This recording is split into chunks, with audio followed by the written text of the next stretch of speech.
Hey guys, I wanted to come at you with a quick video. We were in the news recently as a city, so uh, I have not completely read through this article, but wanted to give you my thoughts and my reaction to this. Title being Wichita, Kansas is the most affordable U.S. city for single renters, according to a new report. This was published back about a month ago on CNBC. So, um, As experts predict, home prices will rise in 2024. We'll see if that actually does happen. Been pretty consistent for the past few years. So this is interesting. So Wichita, Kansas ranked as the most affordable city with a median studio rent of $565 per month. I mean, that $565 per month, even in my estimation, or at least what I've been working with and seeing, could even be a little bit higher um, than normal. Whenever I'm looking at investments for some of our clients, I mean, we're looking at studios maybe somewhere in the 5 to 550 range, but 565 probably includes, your higher ends as well. Probably some of your newer built complexes in that maybe the Northeast or the Northwest, maybe over in the Mays area that you might get a studio for, I don't know, maybe $700-800 a month. But average being 565 per month with a median non-family income of 38,412. That's so interesting. A single renter can expect to spend just a little under 18% of their annual income on rent, according to RentHop. So it goes on to talk a little bit about, some of the bigger industries in town, Coke Industries, Spirit Aerosystems, some universities. But look at this. Top 5 most affordable U.S. cities for single renters: Wichita, Kansas, Minnesota, Colorado Springs, Colorado, Washington, and Ohio. So look at the difference between number 1 and number 2. Look at this.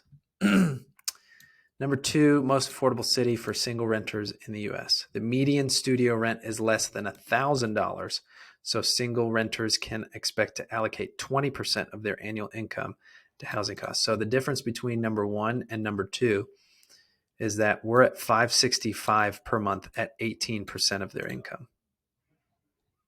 This being less than $1,000 is probably saying somewhere close to $1,000, but it's still less than $1,000.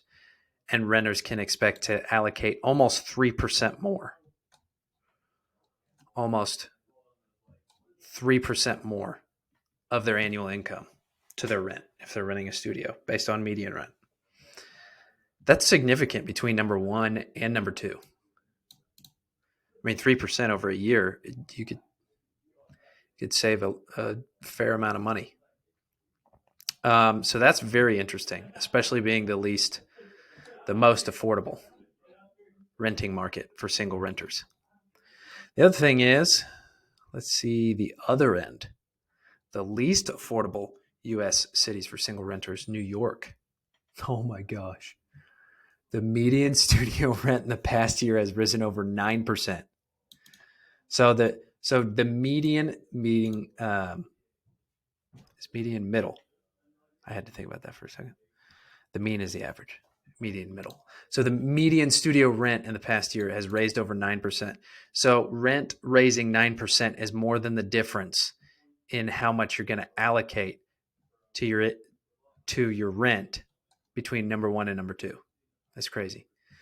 Reaching $3,308 a month.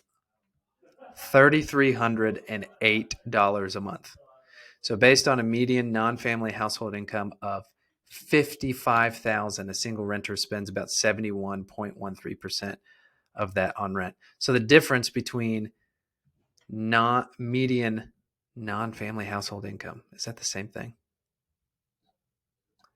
Single renter, median non-family income. Yeah. So what? Almost $25,000 more. $25,000 more, but you're going to spend you're going to increase that from 18% to 71% that you're going to spend on rent in the least affordable U.S. city for single renters. Oh boy, I'm glad I live in Wichita, Kansas. Very interesting. Living costs in Manhattan are 122% higher than average. I mean, that's pretty. Not surprised. Okay, so 5 least affordable cities for single renters: New York, Miami, Detroit, Boston, Philly. Very, very interesting. Median studio rent for the number 2 city is $1,986. So, I mean, $3,300 to $1,900 for rent for single renters. The difference between number 1 and number 2. Wow. Which is actually 4% cheaper than last year. Well, there you go, Miami. Good job. With a median non-family income still much higher than Wichita. What was that, about $10,000 higher? I think we were at 38. Yeah, 38,000, and this was 48,000. Oh boy. Anyway, that just kind of sums up what this article says. It's cheap. It's cheap to live in Wichita, whether that be renting and or buying, owning. It's cheap.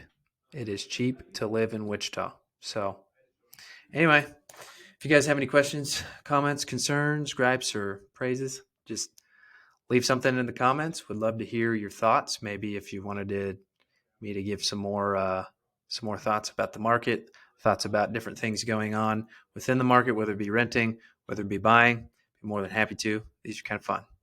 See you next time.